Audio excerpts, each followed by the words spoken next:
guys, my name is Rachel Richenberg, and today we're going to be talking about Kik. So before we get started, can I just get like a show of hands of who's ever used Kik like in their lifetime? Okay, so there's a few people in the room. It was developed first in 2010, so I know that was about the time that we were all starting to get involved in social media, but there were so many platforms, so there was a lot of opportunity for different ones to be used. So just an overview, today we're just going to talk about what Kik is, who created it, the evolution of how far the app has come, some bots that they have within the app, which I'll explain, some notable moments, some marketing behind what's inside the app. I majored in marketing, so I kind of looked at it from that perspective, along with some major controversies that have happened within the app.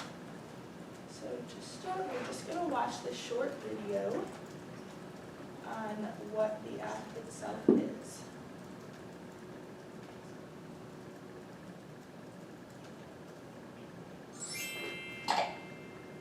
Looking for an app that has the fun features of a social network, but also keeps your privacy intact? Kik Messenger is exactly that. I'm Jessica from techboomers.com. In this video, I'll tell you about what Kik is and how it works. So let's get started. So what exactly is Kik? Kik is a messaging app for mobile devices.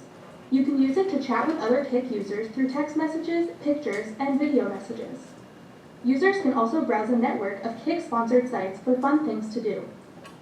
Kik is popular because it has the typical features of a social network, but does not require a phone number to verify an account, and has secure, untraceable messaging, which is appealing to people who are more privacy conscious. So how does Kik work? I'll tell you about the 4 steps to using Kik Messenger. First, you can download and sign up for Kik for free. The Kik app works on most mobile devices.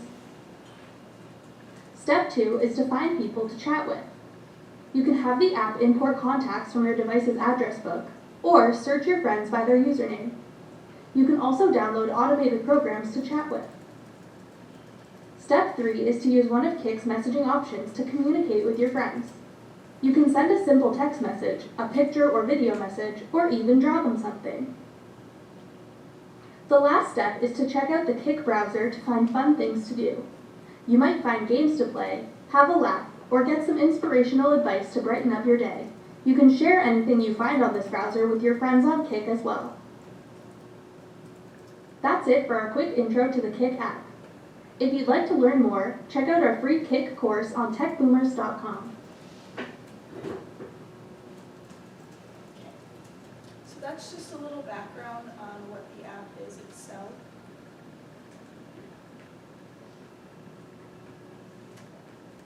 So Kik was created by a man named Ted Livingston. He's about a 30-year-old man. He is from Waterloo, Ontario, Canada, which is just south of Toronto, where he was born. The app itself was developed in Waterloo. He went to the University of Waterloo, which is why he started the app there. And during the summers, when he wasn't in school, he was interning at RAM, which is now known as BlackBerry. So he worked there. He did 2 internships. After his second one, all of the staff working at the company said, like, you're doing a really great job, you should just drop out of school, come on full time, we'll definitely offer you a position. And then one day his boss sat him down and he said, Ted, I know you love it here and you're doing really well, but don't drop out and come on full time. You really understand mobile, you should leave and start your own company. And that is a quote from a Forbes article entitled Interview with Ted Livingston.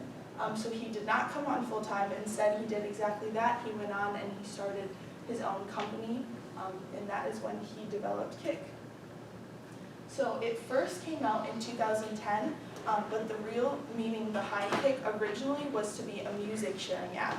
So he spent all this time at BlackBerry, and the one thing that he started to discover is that he hated the music platform that they had on BlackBerries. He thought that it was very irritating, like the music that they had on the phones itself wasn't the kind of music people wanted to listen to.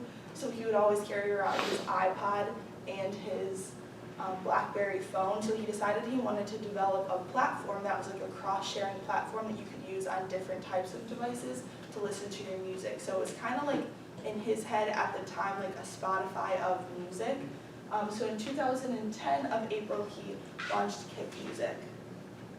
So the idea behind this was that you could open up this platform on your BlackBerry and you could listen to your own music that you would purchase through like a licensed music company. And the idea was that you could open it on your phone and then listen to the songs after you purchase them, and then also share them with friends by like Kik messaging it to them, and then they could listen to the music for a limited amount of times before they would have to purchase that song themselves. So it was kind of like a sample of the song. They were having trouble getting the licensures from music companies, and then they started to realize that the messaging itself within Kik was starting to become a hit, so they decided to change their focus. So this April 2010 launch was actually just a soft launch to see how the messaging would go, and then they closed down the app. And then in October of 2010, they had their official launch of just Kik, also known as Kik Messenger. Within 15 days, they had over 1 million users sign up and make accounts through this messaging app. And to sign up, it was so simple. So you would just open, this is what it would look like on a phone. You would just open it, put in this basic information. So like they said in the video, you don't have to put in a phone number, which is one of the things that makes it accessible to people that don't necessarily have a phone. So the age range of people who use Kik is 13 to 24. So a lot of times, I know now a lot of 13-year-olds have phones, but during this time, back in 2010, they didn't. So this was a way for them to communicate with their friends by just putting in this information. And then past this, there's no verification of who you are based on the information you put in here. So I could say my real name, email, and then I could put my birthday that I'm like 15 or that I'm like 40 years old. So these 13-year-olds could go in, and the app is supposed to be designed for 17 and up, and they could say that they were 17 years old, so that way they would be able to go into the app. So within the app itself, they talk about bots. So these were just some of my favorite ones. There's over hundreds of them, and it's like a computer automated person basically that you could talk to. So these all have different like meanings behind them. The remind me one is basically like a reminder text. So you like put it into the bot when you want a reminder of to do something, and then they basically send you a text for whenever you send that you wanted that reminder to come to you. The Magic 8 is like help me figure out my future, like as if you were playing like a Magic 8 ball like we did as kids. What to eat is for people who like don't know what they want to eat. You like tell them kind of what your cravings, and then they like look at restaurants nearby. Dad jokes, truth or dare. Hired help I thought was the funniest one. That's one that helps you find single people in your area to hire as like a part-time significant other for like events, stuff like that. I don't know if any of you have ever experienced with that one, but I thought that one was kind of funny. So now looking at some notable moments, I'm not going to go through every single one because obviously the app's been out for almost 10 years, so there's a lot of things that have developed. But in 2011, Kik hit 4 million users, and they started to use apps that Kik, which were apps that were developed within the app that you could use. So 2 of the really cool ones I found, Smiler is like greeting cards within the apps. You would send them from person to person, and they would open the card up on their phone, and it was like an interactive card. The other one was called Drink Owl. So it helps you use your current location to find the cheapest drinks in your city. So a lot of people would use that if they were like traveling somewhere. In 2012, they started using Kik cards, which was the ability to look up a YouTube video through Kik and then send it to another person still through Kik, so you wouldn't have to leave the platform itself. And then in 2013, they opted into allowing you to ignore new people so that you would just talk to people that you preference to talk to. Again, I'm not going to go through all of these, but they started in 2014. They went from 150 million users, and then by the end of 2014 to 185 million users. They started this thing called hashtag groups, where you could go in and you would type in like hashtag sports, and then you could find a group of people that also like that hashtag and then start a group chat with them. So they could be from all over the world, but they just had similar interests as you. This one kind of looks at media usage. So this is saying the amount of time a teen was spending on these apps. So you see there's YouTube, Netflix, Snapchat, Facebook, Instagram. And during this time, this was in 2015, Kik was at the highest. This is like minutes per day that people and teens were using these apps. And at this point, they were 230 countries.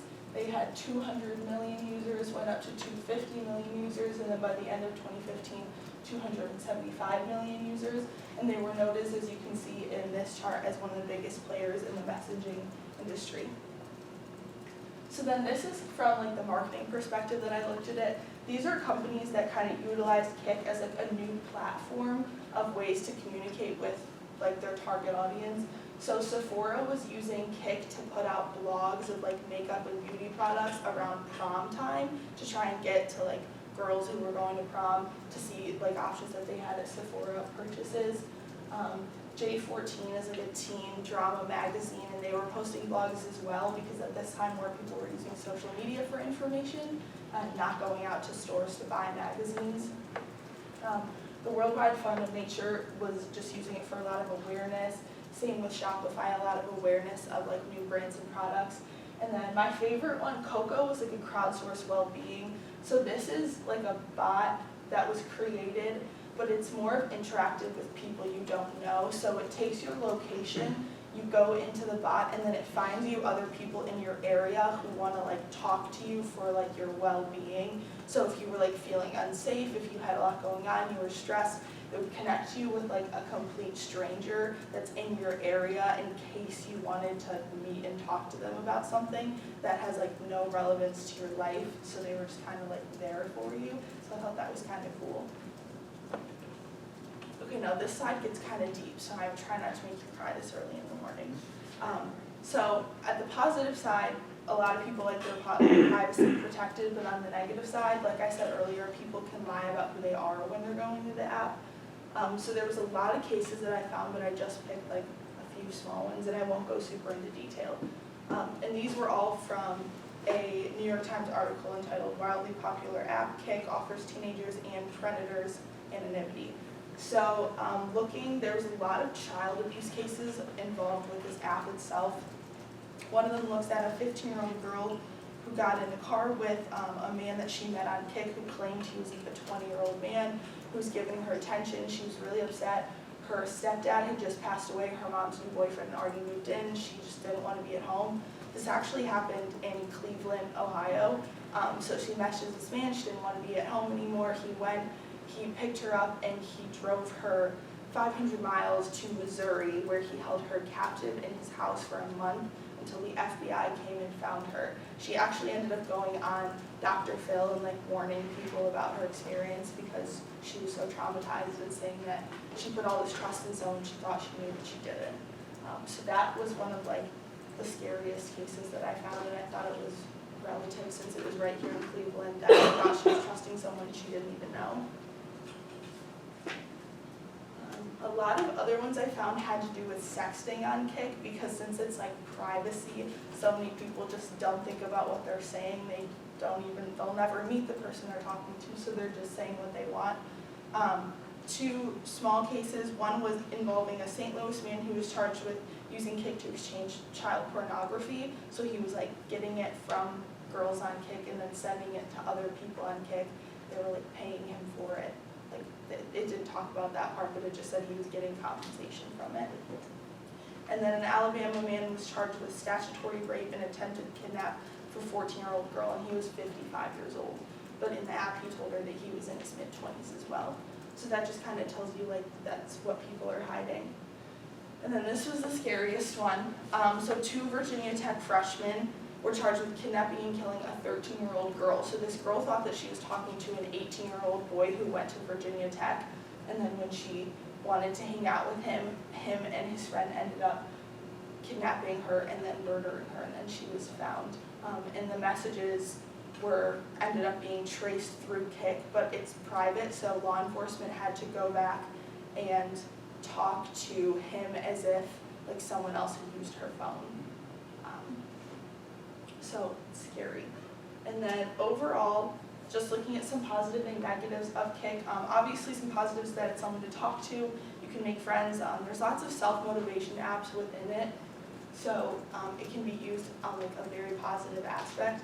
But then obviously the negatives, all the things we just talked about, all the anonymity and predators, there's no background of security or privacy. It makes it really hard on law enforcement to have to hold like security because there's like a lack of backing up who exactly you're talking to.